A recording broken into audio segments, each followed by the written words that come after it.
And one of the things that we want to, or she wants to finish up on, is our some tax equity discussion, and then maybe a little bit of budget discussion. Okay. On the tax equity issue, I feel that our state land use policy is smart growth. And if we want people to live in municipalities, we should make our property tax policy more in line with our land use policy. And that would mean a fair tax system across the board for all municipalities. Meaning what? I mean... Well, one formula I like is the one they use in Annapolis. Annapolis has an excellent tax equity formula. They look at all services that the county does and that performs, and then they look at what are county-wide services like education, but everybody pays for, and then they determine what are non-city services that only the county residents pay for. And based upon that formula... Like what? Could you give us an example? Well, in administration. Let's take administration. So just salaries and benefits maybe then. Right. If you look at administration, like we have a county manager office. Well, the city has a mayor's office. Under our current tax equity formula, we get no administrative tax rebate. We get nothing. Correct. For that. So, and of course, we don't use the county manager's office the same as county residents use because we have a mayor. A portion of that should come back to the cities then. Absolutely. So if we look at every service, maybe we can come up with a better. So you basically are looking at expanding those services that are under the tax equity program as opposed to the parks or police or some of the other things. Well, we have that now. Yeah, but you're expanding upon that. Exactly. And then we should look at our budget too, because right now the state in a lot of agencies has gone to fiscal year 2007 levels. That's how much decline there has been in revenue. And then they have to offset that, of course, in the budget. They have to see how they can reduce the budget, except for education. Education has been fully funded in the state. So, but a lot of the other agencies are back to fiscal year 2007 levels. And I'm curious to see, just as a little aside, if the state's going to be able to hold on that and not send pensions back to the counties, which is really going to put the screws to the counties in a heartbeat. It's been fought and it's been discussed in Annapolis, but for years, it's coming. But I think it's coming down the track, and I think it's coming this year. It's coming back, and not that that's something that I would have a vote on. But I know, but it's still going to. If it hits the counties, it's going to hit the municipalities. Right. But one thing that has been discussed is like. You're talking about teacher pensions. Okay. New teacher pensions would maybe have to be funded by the county. Now, I'm not committing to anything. I'm just saying that's something that's on the table. I understand. And the state would continue with the current, and then maybe new pensions would come back to the local government. We've already the new pension system was the one that was in the 80s. As opposed to the old pension system. People got out of the old pension system because they could get tons of cash. Yes. And now we have this, and now we're going to have another new pension system. We'll be so new, we'll just positively can't stand it, and we'll be poor. Yep. Well, there's always discussion about benefits for government employees, and right now the city has that same problem too.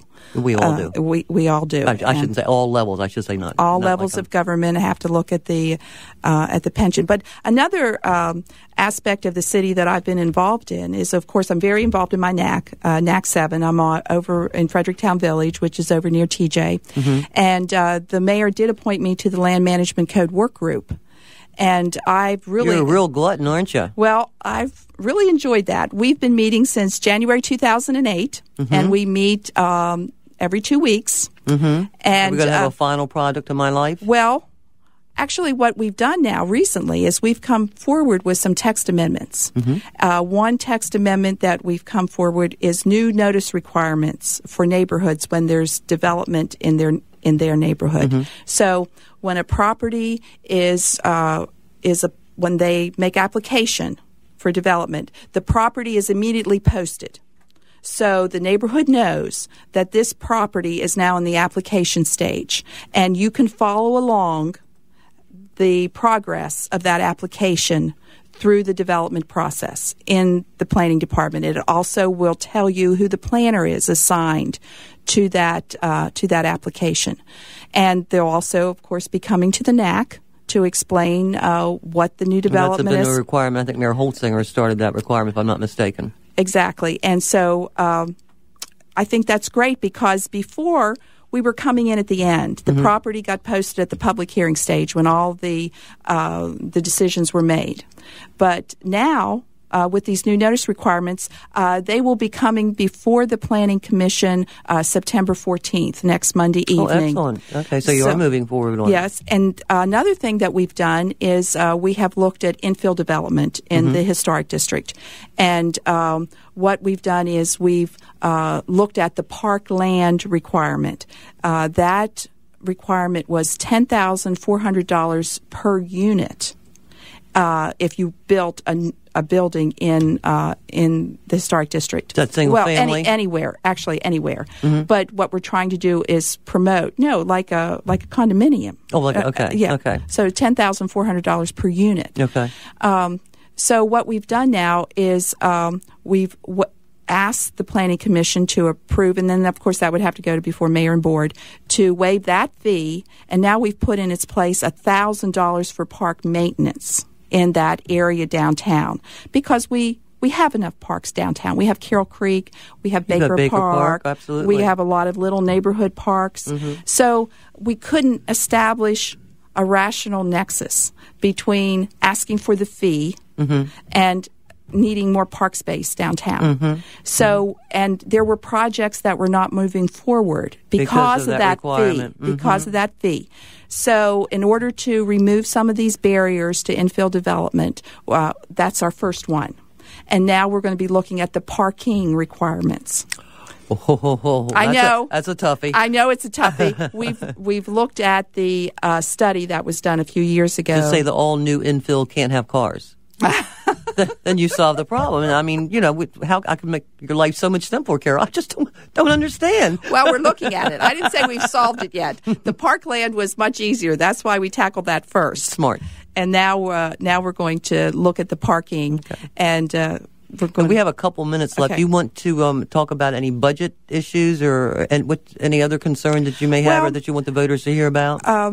I think, though, that in the city we're going to have budget problems for the next few years, major budget challenges. Next year is a major budget challenge. Yeah. Revenue is declining at the state level, and, of course, any revenue that we receive from the state is going to be decreased because of that.